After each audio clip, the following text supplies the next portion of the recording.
Hello friends, welcome back to my YouTube channel. आज की इस वीडियो में हम वैद्युतिक केबल से रिलेटेड कुछ महत्वपूर्ण क्वेश्चन आंसर लेकर आए हैं।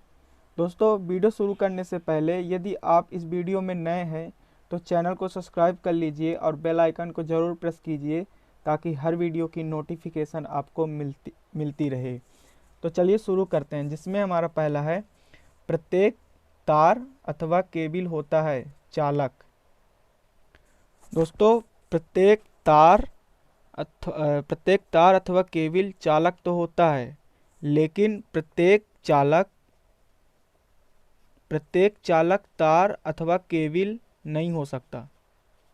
क्यों नहीं हो सकता? जैसे कि जो बस बार होता है, जो बस बार होता है ये चालक तो है, लेकिन ये न तार है न केबल है। बस बार केवल एक लंबी आयताकार कटाच वाला चालक है। हमारा दूसरा है, चालक का साइज नापने के लिए किस यंत्र का उपयोग किया जाता है? तो चालक का साइज नापने के लिए हम स्टैंडर्ड वायर गेज का उपयोग करते हैं। स्टैंडर्ड वायर गेज में क्या होता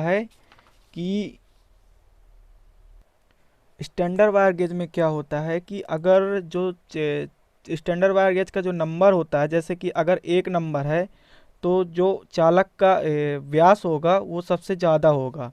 जैसे ही स्टैंडर्ड वायर गेज का नंबर बढ़ता जाता है तो जो चालक का व्यास होता है वो घटता जाता है।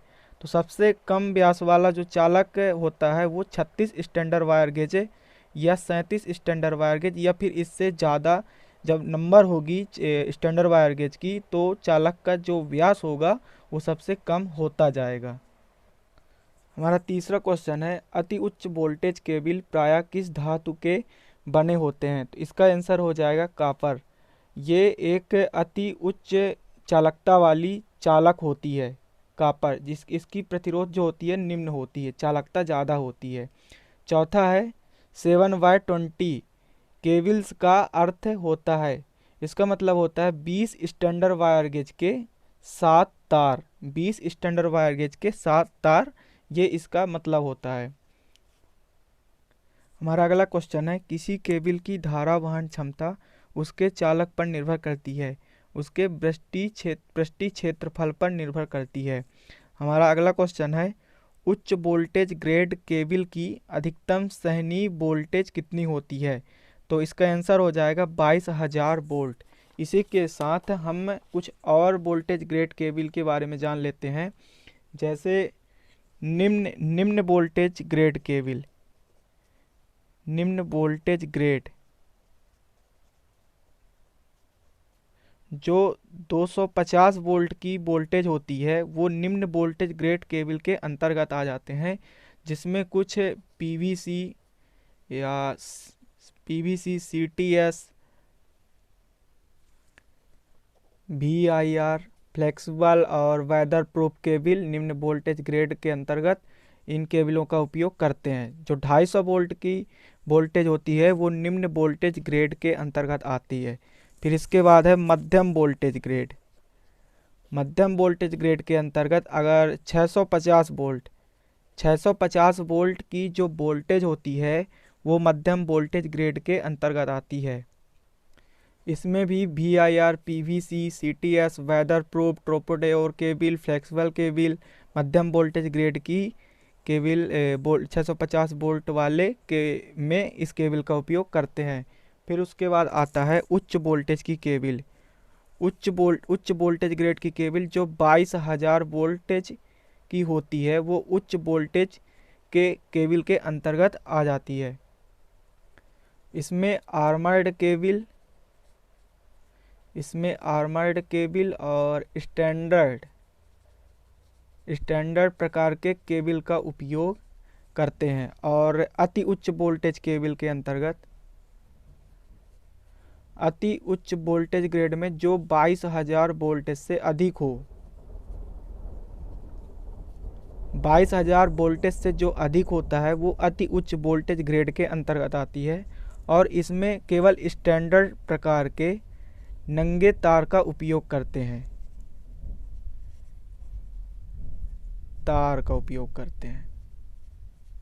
नंगे तार का उपयोग करते हैं। 22,000 वोल्ट से अधिक जो वोल्टेज की होती है वो अति उच्च वोल्टेज ग्रेड के अंतर्गत आती है। हमारा अगला क्वेश्चन है, रिले कॉन्टैक्टर्स आदि में संयोजक बिंदु बनाने के लिए प्रयोग किया जाता है। इसका आंसर हो जाएगा चांदी।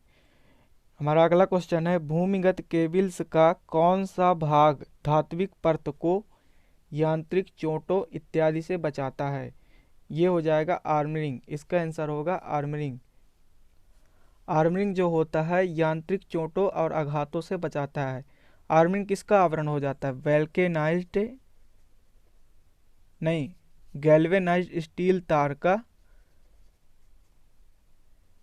गैल्वेनाइज्ड स्टील तार का आवरण होता है आर्मरिंग। हमारा अगला क्वेश्चन है, 66 किलो वोल्ट भूमिगत लाइन में प्रयोग किया जाने वाला केबल है। तो इसका आंसर हो जाएगा EST केबल, मतलब extra high tension cable.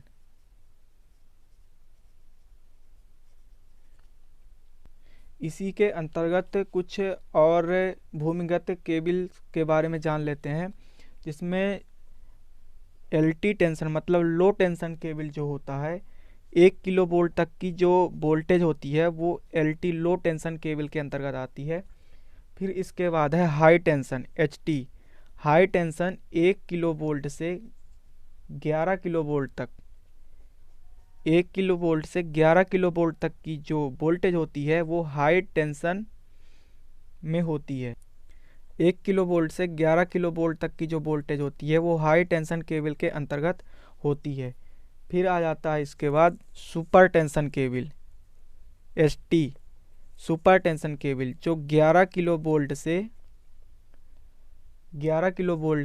33 kilo volt तक की जो वोल्टेज होती है वो सुपर टेंशन केबल के अंतर्गत आ जाती है। फिर इसके बाद आता है EHT extra high tension cable जो कि 33 किलो वोल्ट से 66 किलो वोल्ट तक की जो होती है वो extra high tension voltage cable के अंतर्गत आ जाती है। फिर होता है ऑयल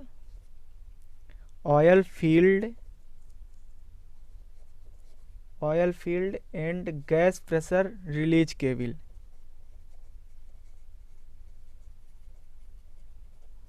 गैस प्रेशर केबल जो कि 66 किलो वोल्ट से 132 किलो वोल्ट की जो वोल्टेज होती है वो oil field and gas pressure cable के अंतर्गत आ जाती है। हमारा अगला क्वेश्चन है, PILCSTA केबल में चालक तार पर सर्वप्रथम चढ़ाया जाने वाला अचालक आवरण है। तो इसका आंसर हो जाएगा वार्निश युक्त कागज। इसका पूरा नाम होता है paper insulated lead cover single taped armoured cable. हमारा अगला क्वेश्चन है, ऑयल फील्ड एवं गैस प्रेशर केबल तक की क्षमता में बनाए जाते हैं। जैसे कि मैं पहले ही बताया था 66 किलो वोल्ट से 132 किलो वोल्ट तक की जो वोल्टेज होती है वो ऑयल फील्ड एवं गैस प्रेशर केबल की होती है। फिर हमारा अगला क्वेश्चन है, HSO केबल की कटाच आकृति होती है। तो इसका आंसर हो जाएगा त्रिभुजाकार। हमारा अगला क्वेश्चन है, निम्न में से किस केबल का उपयोग 33 किलो वोल्ट तक किया जाता है? तो इसका आंसर हो जाएगा PILCDTA केबल का उपयोग 33 किलो वोल्ट तक में किया जाता है, जिसका फुल फॉर्म हो जाता है paper insulated lead covered dual tapped armoured cable. हमारा अगला क्वेश्चन है, भूमिगत केबल में भूमि की नमी के प्रवेश को रोकने के लिए केबल में परत चढ़ाई जाती है। तो इसका आंसर हो जाएगा सीसा और एल्यूमिनियम की परत चढ़ाई जाती है। हमारा अगला क्वेश्चन है, अर्थ वायर का माप किस आधार पर निर्धारित करते हैं? तो अर्थ वायर का माप लाइन की धारा प्रवाह क्षमता पर निर्धारित करते हैं। अगला क्वेश्चन है, अर्थ इलेक्ट्रोड से जुड़ी तार को कहा जाता है। अर्थ इलेक्ट्रोड से जुड़ी तार को अर्थ लेड कहा जाता है। अगला क्वेश्चन है, तांबे के तार का भू प्रतिरोध कितना होता है। तो इसका आंसर हो जाएगा 1 ओम। हमेशा भू प्रतिरोध का जो मान है, भू प्रतिरोध का जो मान होता है वो हमेशा कम होना चाहिए, अल्फ होना चाहिए। भू प्रतिरोध का मान हमेशा अल्फ होना चाहिए।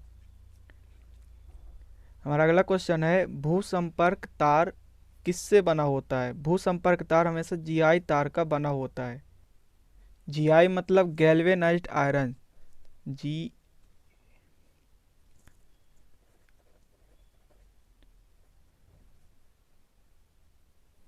Galvanised iron wire, galvanized iron wire का जो भूसंपर्क तार बनाया जाता है।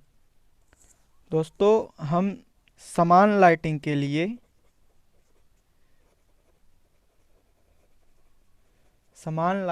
लिए 12 या 14 स्टैंडर्ड वायर गेज का तार प्रयोग करते हैं और पावर के